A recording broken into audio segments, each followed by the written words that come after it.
Good afternoon, everybody. Thank you for tuning back in. And if you're joining me for the first time, my name is Cody, and I'm a real estate agent here at Century 21 Legacy in Greeneville. This week, we have kind of touched on inspections, their importance, why you would want to get one, and how they can help you in the home buying process. So today, I want to do something a little bit different, and instead of explaining why they're important to you, I would like to explain to you a little bit why they're important to me and why I'm telling you about them. So I believe it was 2 years ago, after a big storm, I was in the dining room. So my fish tank is at the corner on the edge, and above it is a recess light in the ceiling. And I would turn it on during the day and off at night. So I turned on the fish tank, and I had noticed in the top of the ceiling there was a little water spot. And I'm like, well, that's odd. So then I started doing some digging, and I went into the mudroom adjacent to the room, and there wasn't a little water spot.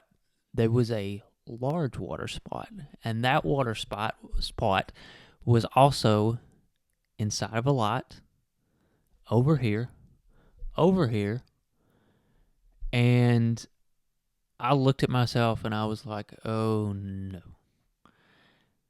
So I decided it was time to start doing some digging. So I went up in the attic, crawled around for a little bit, and I saw the one thing that I did not want to see.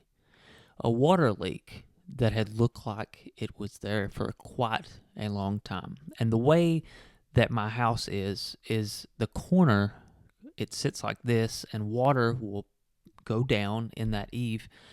And what I believe happened was the shingles had went bad. And no, I didn't get an inspection. I bought it from my friend's parents.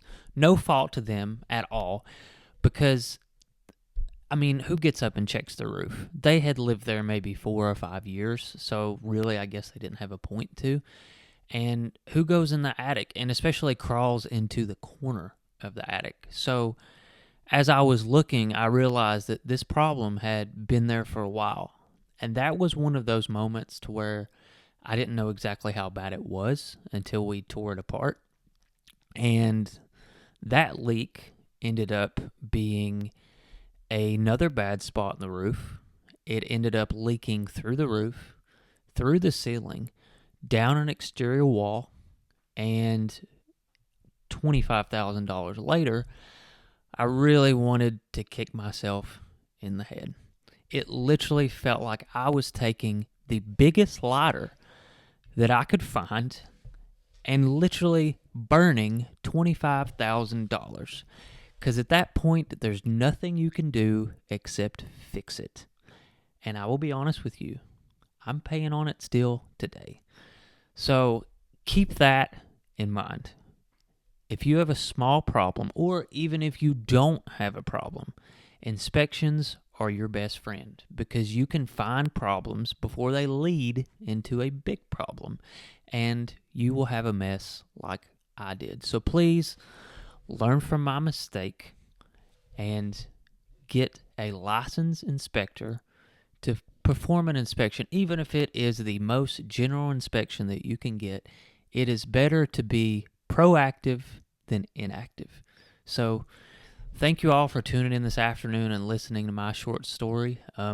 Again, like, comment, subscribe. If you find this content of any value whatsoever, follow my page, share my videos. So maybe someday for someone it will help them, and it will help them avoid a big costly mistake such as I. So again, thank you all for tuning in. Like, comment, subscribe, and have a happy weekend.